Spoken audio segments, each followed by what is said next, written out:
पागल सुअर की तरह भंगभंगाता हुआ ट्रंप फिर से आता है सामने और कहता है तालिबान को धमकी भरे लहजे में कि हमें बहुत जल्द अफगानिस्तान के अंदर अपना मिलिट्री एरिया चाहिए। सुनिए। We're talking now to Afghanistan and we want it back and we want it back soon, right away. And if they don't do it, you're going to find out what I'm going to do. सोचिए, इस जंगली जानवर को Nobel peace prize चाहिए। पूरी दुनिया में इसी हरामी का फसाद है। अब खुद ही देखिए, वेनेजुएला पर भी बयान दिया, कहता है, एक्सेप्ट कर रहा है, कह रहा है कि हम लगातार वेनेजुएला की बोट्स को उड़ा रहे हैं। We're blowing the Venezuelan narco-terrorists, we're blowing them the hell out of the water. Every time you see a boat, thousands of people die from the cargo in that boat. Thousands of people die. And then the radical left say, oh, this is not nice. Well, thousands of people are dying because of those boatloads of drugs, fentanyl and a lot of other drugs. Venezuela तो बेचारा जबरदस्ती पीटा जा रहा है।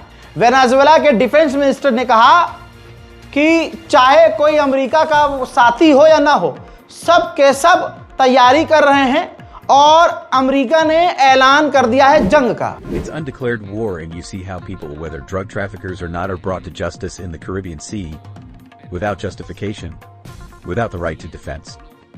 इसी Donald Trump ने, जिसे नोबेल पीस प्राइज चाहिए, इसने देखिए हाल क्या कर दिया है वेनेजुएला का। वेनेजुएला में सब कुछ ठप हो गया है, पूरा देश उसका रुक चुका है। आम जनता, आम आवाम अब हथियार उठाकर ट्रेनिंग ले रही है। वहीं वेनेजुएला के राष्ट्रपति ने पूरे राष्ट्र को संबोधित करते हुए कहा आवाम से कि अगर अमेरिका हम पर हमला करता है तो हथियार उठाओ और तैयारी करो जंग की।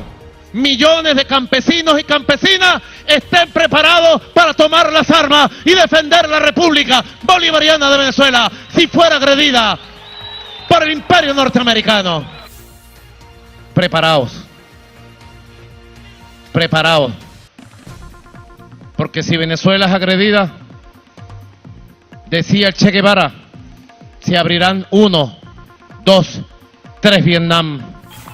Y mantendríamos esta patria grande, rebelde, en resistencia prolongada y libre. Siempre libre. मोहतरम हजरात, ये है अंतर्राष्ट्रीय प्राइम टाइम की रिपोर्ट। पूरी दुनिया की तमाम बड़ी खबर आसान भाषा में आपको बता दी गई है। अब अपनी राय कमेंट में लिखिएगा, दुआओं में मुझे याद रखिएगा। हमारे चैनल को खुद भी सब्सक्राइब कीजिए और अपने पड़ोसी से भी करवाइएगा। जय हिंद।